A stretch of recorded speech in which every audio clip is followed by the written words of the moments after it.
The Telltale Heart. True, nervous, very, very dreadfully nervous I had been and am. But why will you say that I am mad? The disease had sharpened my senses, not destroyed, not dulled them. Above all was the sense of hearing acute. I heard all things in the heaven and in the earth. I heard many things in hell. How then am I mad? Hearken, and observe how healthily, how calmly I can tell you the whole story. It is impossible to say how first the idea entered my brain, but once conceived, it haunted me day and night. Object there was none, passion there was none. I loved the old man. He had never wronged me. He had never given me insult. For his gold I had no desire. I think it was his eye. Yes, it was this. He had the eye of a vulture, a pale blue eye with a film over it. Whenever it fell upon me, my blood ran cold. And so by degrees, very gradually, I made up my mind to take the life of the old man, and thus rid myself of the eye forever. Now this is the point you fancy me mad. Madmen know nothing, but you should have seen me. You should have seen how wisely I proceeded, and with what caution, with what foresight, and with what dissimulation I went to work. I was never kinder to the old man than during the whole week before I killed him, and every night about midnight I turned the latch of his door and opened it. Oh, so gently. And then, when I had made an opening sufficient for my head, I put in a dark lantern all closed so that no light shone out, and then I thrust in my head. Oh, you would have laughed to see how cunningly I thrust it in. I moved it slowly, very, very slowly, so that I might not disturb the old man's sleep. It took me an hour to place my whole head within the opening, so far that I could see him as he lay upon the bed. Ha! Would a madman have been so wise as this? And then, when my head was well in the room, I undid the lantern cautiously. Oh, so cautiously. Cautiously, for the hinges creaked. I undid it just so much that a single thin ray fell upon the vulture eye. And this I did for 7 long nights, every night just at midnight. But I found the eye always closed, and so it was impossible to do the work. For it was not the old man who vexed me, but his evil eye. And every morning, when the day broke, I went boldly into the chamber and spoke courageously to him, calling him by name in a hearty tone and inquiring how he had passed the night. So you see, he would have been a very profound old man indeed to suspect that every night just at 12 I looked in upon him while he slept. Upon the 8th night I was more than usually cautious in opening the door. A watch's minute hand moves more quickly than did mine.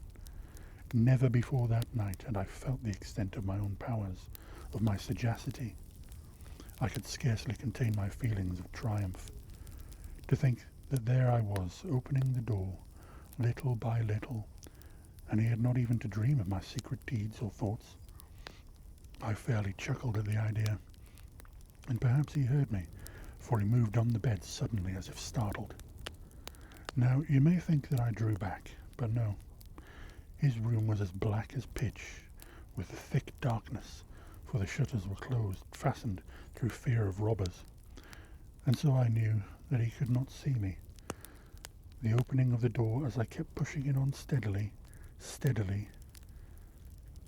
I had my head in and was about to open the lantern, when my thumb slipped upon the tin fastening, and the old man sprang up in bed, crying out, "Who's there?" I kept quite still and said nothing. For a whole hour I did not move a muscle, and in the meantime I did not hear him lie down. He was still sitting up in the bed, listening, just as I have done night after night, hearkening to the death watches in the wall. Presently I heard a slight groan, and I knew it was the groan of mortal terror. It was not a groan of pain or of grief. Oh no, it was the low, stifled sound that arises from the bottom of the soul when overcharged with awe. I knew the sound well. Many a night just at midnight, when all the world slept, it has welled up from my own bosom, deepening with its dreadful echo the terrors that distracted me. I say I knew it well. I knew what the old man felt and pitied him, although I chuckled at heart. I knew that he had been lying awake ever since the first slight noise, when he had turned in the bed. His fears had been ever since growing upon him. He had been trying to fancy them causeless, but could not. He had been saying to himself, "It is nothing but the wind in the chimney. It is only a mouse crossing the floor," or "It is merely a cricket which has made a single chirp." Yes, he had been trying to comfort himself with these suppositions, but he had found all in vain. All in vain, because death, in approaching him, had stalked with his black shadows before him and enveloped the victim. And it was the mournful influence of the unperceived shadow that caused him to feel, although he neither saw nor heard, to feel the presence of my head within the room. When I had waited a long time, very patiently, without hearing him lie down, I resolved to open a very, very little crevice in the lantern. So I opened it. You cannot imagine how stealthily until at length a simple dim ray, like the thread of a spider, shot from out the crevice and fell upon the vulture eye. It was open, wide, wide open, and I grew furious as I gazed upon it. I saw it with perfect distinctness, all a dull blue with a hideous veil over it that chilled the very marrow in my bones. But I could see nothing else of the old man's face or person, for I had directed the ray as if by instinct, precisely upon the damned spot. And have I not told you, what you mistake for madness is but over-acuteness of the sense? Now, I say, there came to my ears a low, dull, quick sound, such as a watch makes when enveloped in cotton. I knew that sound well, too. It was the beating of the old man's heart. It increased my fury as the beating of a drum stimulates the soldier into courage. But even yet I refrained and kept still. I scarcely breathed. I held the lantern motionless. I tried how steadily I could maintain the ray upon the eye. Meantime, the hellish tattoo of the heart increased. It grew quicker and louder every instant. The old man's terror must have been extreme. It grew louder, I say, louder every moment. Do you mark me well? I have told you that I am nervous. So I am. And now the dread hour of night, and the dreadful silence of that old house, so strange. The noise has excited me to uncontrollable terror. Yet for some minutes longer I refrained and stood still. But the beating grew louder, louder. I thought the heart must burst. And now a new anxiety seized me. The sound would be heard by a neighbour. The old man's hour had come. With a loud yell, I threw open the lantern and leapt into the room. He shrieked once, only once. In an instant I dragged him to the floor and pulled the heavy bed over him. I then smiled gaily to find the deed so far done. But for many minutes the heart beat on with muffled sound. This, however, did not vex me. It would not be heard through the wall. At length it ceased. The old man was dead. I removed the bed and examined the corpse. Yes, he was stone dead. I placed my hand upon the heart and held it there many minutes. There was no pulsation. He was stone dead. His eye would trouble me no more. If you still think me mad, you will think so no longer when I describe the wise precautions I took for the concealment of the body. The night waned and I worked hastily, but in silence. First of all, I dismembered the corpse. I cut off the head and the arms and the legs. I then took up 3 planks from the flooring of the chamber and deposited all between the scantlings. I then replaced the boards so cleverly, so cunningly, that no human eye, not even his, could have detected anything wrong. There was nothing in washout, nothing, no stain of any kind, no blood spot whatsoever.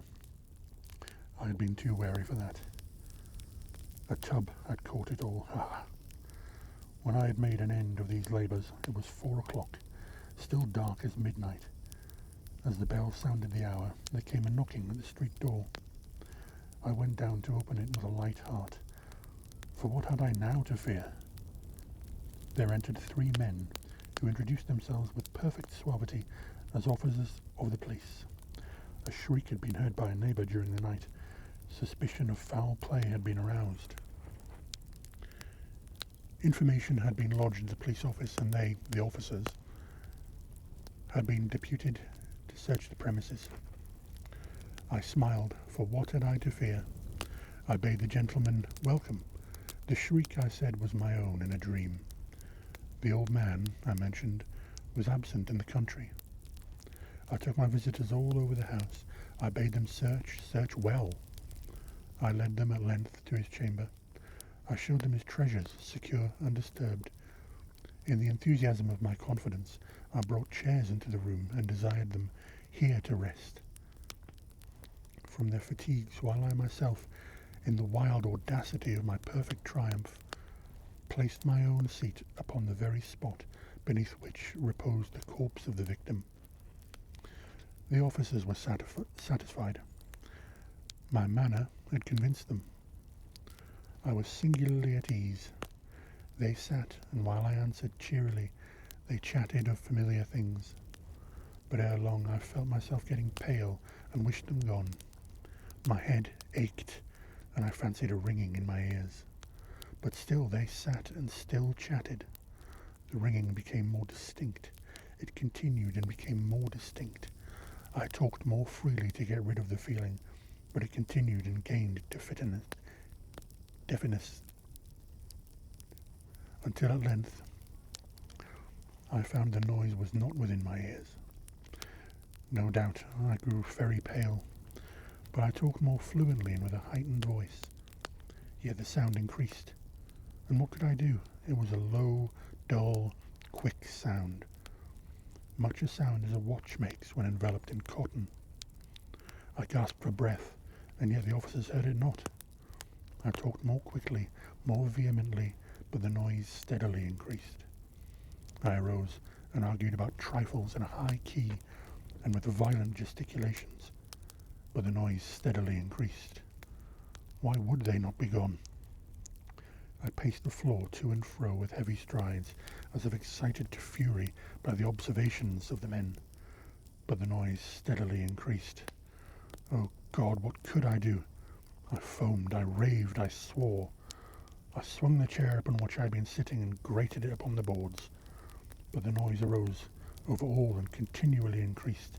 It grew louder, louder, louder, and still the men chatted pleasantly and smiled. Was it possible they heard not? Almighty God, no, no. They heard, they suspected, they knew. They were making a mockery of my horror. This I thought, and this I think. But anything was better than this agony, anything was more tolerable than this derision.